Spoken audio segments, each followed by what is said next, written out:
Hello students, इसी week एक update आया है कि आपको अपने सब्जेक्ट में कौन कौन से टॉपिक, कौन कौन से चैप्टर्स फॉलो करने हैं। ठीक है, क्लास 10 2021-22 सेशन के लिए। ठीक है, इसमें आपको पता है कि पीटी एग्ज़ाम होंगे, जो पीरियोडिक टेस्ट एग्ज़ाम होंगे, और उसके अलावा जो बोर्ड आपसे टर्म 1 और टर्म 2 की एग्ज़ाम लेंगी। ठीक है, तो आप टर्म 1 एंड टर्म 2 में आपके 40 और 40 के थ्योरी मार्क्स रहेंगे और 20 यानी 10 मार्क्स के आपके इंटरनल असेसमेंट के मार्क्स रहेंगे, जो कि टोटल मिलाकर 100 मार्क्स होते हैं। ठीक है, तो सबसे पहले टर्म 1 के जो आपके कोर्स कंटेंट है उसको देखते हैं। ठीक है, टर्म 1 में जो कोर्स कंटेंट आपको कवर करने हैं, इसमें सबसे पहले देखिए इंडिया एंड कंटेम्प्रेरी वर्ल्ड 2, यानी ये आपकी हिस्ट्री किताब है। ठीक है, आपको हिस्ट्री में कवर करना है, वो है आपको एक ही चैप्टर कवर करना है, the rise of nationalism in Europe. यहाँ आपको ये सारे टॉपिक कवर करने पड़ेंगे। ठीक है, उसके बाद आता है कंटेम्प्रेरी इंडिया 2, यानी ये आपकी जियोग्राफी बुक है। ठीक है, आपकी जियोग्राफी में आपको कवर करने हैं resource and development. Resource and development में ये आपको ये टॉपिक्स कवर करने हैं। इसके बाद water resources, water resources chapter को आपको कवर करना है। यहाँ पर एक नोटिस है, यहाँ कहा जा रहा है कि वाटर रिसोर्सेज चैप्टर जो है वो आपको सिर्फ पीरियोडिक टेस्ट के लिए प्रिपेयर करना है। आपको इसकी जो थ्योरी है और board examination point of view से ये नहीं है। हाँ, लेकिन इनके जो मैप वर्क है वो आप board exam point of view से प्रिपेयर करेंगे। ठीक है, उसके बाद आप देखेंगे एग्रीकल्चर। एग्रीकल्चर चैप्टर में आपको ये सारे टॉपिक कवर करने हैं और ये भी board examination point of view से ही आप प्रिपेयर करेंगे।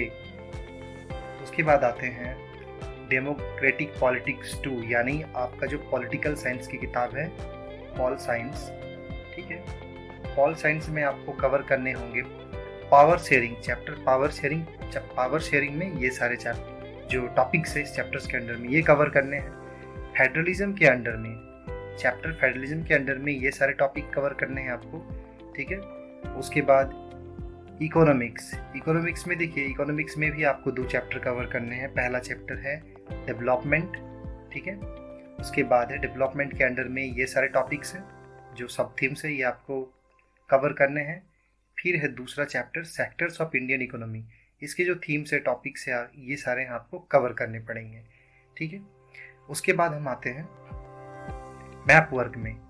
टर्म 1 में आपको मैप वर्क में क्या क्या कवर करने हैं। जियोग्राफी में आपको रिसोर्स एंड डेवलपमेंट, वहाँ जो चैप्टर है वहाँ आपको major soil types. Water resources, जैसे पता है ये जो थ्योरी है पीटी के लिए है, लेकिन जो मैप वर्क आपके बोर्ड एग्जामिनेशन के लिए है। ठीक है, इस बोर्ड एग्जामिनेशन के लिए मैप वर्क है। यहाँ आपको प्रिपेयर करना है डैम्स। ये जो डैम्स दिए गए हैं इनको आपको लोकेट करना है इंडियन मैप में। ठीक है, उसके बाद देखिए एग्रीकल्चर में आपको major area of rice and wheat, largest major producer state of sugarcane, tea, coffee, rubber, cotton and jute, ये सारे कवर करने हैं मैप वर्क में। ठीक है, उसके बाद कोर्स कंटेंट आपका टर्म 2 के लिए हिस्ट्री में देखिए, हिस्ट्री में आपको कवर करना है जो चैप्टर है नेशनलिज्म इन इंडिया, और नेशनलिज्म इन इंडिया में आपको ये सारे सब थीम्स और थीम्स कवर करने हैं। ठीक है, और ये जो है ये board examination point of view से प्रिपेयर करने हैं। ठीक है, उसके अलावा आपको और 2 चैप्टर पढ़ने हैं हिस्ट्री में। ये 2 चैप्टर्स हैं, ये आपके और में हैं, अल्टरनेट में, any one theme of the following. ठीक है, आपको कोई एक थीम इनमें से पढ़ना है, वो दिया हुआ है, इन दोनों में से कोई एक थीम, जैसे या तो the making of a global world या फिर द एज ऑफ इंडस्ट्रियलाइजेशन। ठीक है, लेकिन ये दोनों ही चैप्टर जो है इनका पॉइंट ऑफ व्यू जो है वो पीटी है, पीरियोडिक टेस्ट है ना, ये आपका बोर्ड के पॉइंट ऑफ व्यू से नहीं है। यानी आप अगर इसका प्रिपरेशन उतना सीरियसली भी नहीं करते हैं तो कोई प्रॉब्लम नहीं है। ठीक है, उसके बाद कंटेम्प्रेरी इंडिया 2, यानी जियोग्राफी में आपको minerals and energy resources prepare करने हैं। इसमें आपको ये सारे टॉपिक कवर करने पड़ेंगे।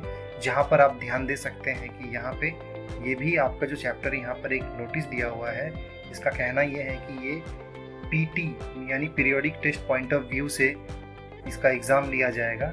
ठीक है, ये board examination point of view से बिल्कुल भी नहीं है। उसके बाद मैन्युफैक्चरिंग इंडस्ट्री आपको board examination point of view से प्रिपरेशन करने पड़ेंगे, जहाँ पर आपको ये सारे टॉपिक कवर करने पड़ेंगे, ठीक है। उसके बाद है life lines of national economy, ठीक है। Life lines of national economy में आपको ये सारे टॉपिक कवर करने होंगे, ठीक है। उसके बाद डेमोक्रेटिक पॉलिटिक्स 2, इसमें आपको पॉलिटिकल पार्टीज कवर करना होगा। जो चैप्टर है पॉलिटिकल पार्टीज, यहाँ पर इसके अंडर में जो सब थीम्स है, ये सारे सब थीम्स हैं, ये सब थीम्स आपको प्रिपेयर करने हैं, ठीक है। उसके बाद आउटकम्स ऑफ डेमोक्रेसी में भी आपको एग्जामिनेशन पॉइंट ऑफ व्यू यानी board examination point of view से ही प्रिपेयर करने हैं, ठीक है। Board examination point of view से ही प्रिपेयर करने हैं।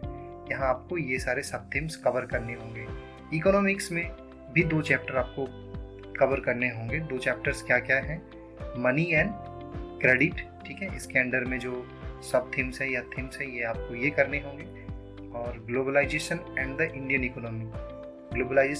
इकोनॉमी में आपको जो चैप्टर है, इसमें आपको ये सारे टॉपिक्स कवर करने पड़ेंगे, ठीक है। उसके बाद देखिए जो मैप वर्क्स है आपके टर्म 2 के लिए, जो मैप वर्क्स है वो कुछ इस तरीके से है। जैसे हिस्ट्री में आपको outline political map of India, उसमें आपको चैप्टर 2 नेशनलिज्म इन इंडिया में आपको जो क्या करने हैं, लोकेटिंग और लेवलिंग करने हैं और उनका आइडेंटिफिकेशन करना है। जैसे कि इंडियन नेशनल कांग्रेस के जो सेशन है, कहाँ, Calcutta session, Nagpur session, Madras session.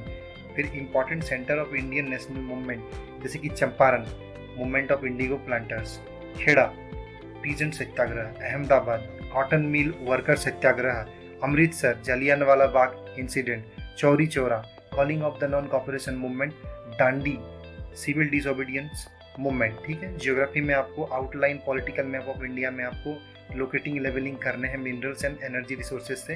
आपको फिर से बता दूं कि ये चैप्टर जो है ये थियोरेटिकली सिर्फ पीटी टेस्ट के लिए है, लेकिन जो मैप वर्क है वो बोर्ड में आएंगे, ठीक है। जैसे कि पावर प्लांट्स आपको यहाँ पर लोकेट करना, लेवलिंग करना, जैसे कि thermal power plant, nuclear power plant. फिर चैप्टर 6 जो है जियोग्राफी के मैन्युफैक्चरिंग इंडस्ट्री में, यहाँ भी आपको लोकेटिंग एंड लेवलिंग ही करने पड़ेंगे, ठीक है। इसमें आप देख सकते हैं कॉटन टेक्सटाइल इंडस्ट्रीज में जो आपको दिए गए हैं प्लेस, इनको लोकेट लेवलिंग करना है। Iron steel plants, okay, software technological parks, ये आपको करने हैं। तो कुल मिलाकर हम देखते हैं कि लाइफलाइंस में भी, मतलब लाइफलाइंस ऑफ नेशनल इकोनॉमी में भी आपको क्या करने पड़ेंगे, मेजर पोर्ट और इंटरनेशनल एयरपोर्ट जो है इनको लोकेट और लेबलिंग करने हैं, ठीक है। और नेशनल इंटरनेशनल एयरपोर्ट्स, ठीक है, यहाँ आपको ये शो करने पड़ेंगे। हमारे इंडिया में जो इतने सारे इंटरनेशनल एयरपोर्ट्स हैं उनको आपको लोकेट करने पड़ेंगे, ठीक है, मैप वर्क में।